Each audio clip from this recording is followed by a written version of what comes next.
ઉત્તર પ્રદેશના ઉન્નાવમાં હોળી સરઘસ દરમિયાન હંગામો થયો હતો, જેમાં દારૂ પીને હંગામો મચાવતા યુવકોએ પોલીસ પર પથ્થરમારો કર્યો હતો. આ પથ્થરમારાના કારણે 3 પોલીસ કર્મીઓ ઘાયલ થયા છે, ત્યારે પોલીસે ટોળાઓને કાબૂમાં લેવા માટે લાઠીચાર્જ કરવો પડ્યો હતો.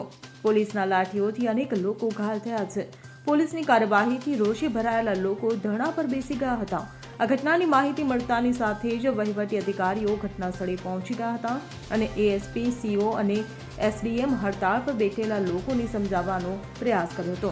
તેમજ સ્થળ પર વધારાના પોલીસ જવાનો તૈનાત કરવામાં આવ્યા હતા. જાણકારી મુજબ આ મામલો ઉન્નાવના બાંગરમાવ પોલીસ સ્ટેશન હેઠળના ગંજ મુરાદાબાદ શહેરનો છે. Bureau report CM24 news. હવે જુઓ દેશ દુનિયાની તમામ ખબરો તમારી આંગળીના ટેરવે. ઉઠાવો મોબાઈલ અને Google Play Store પરથી ડાઉનલોડ કરો અમારી CM24 ન્યૂઝ મોબાઈલ એપ.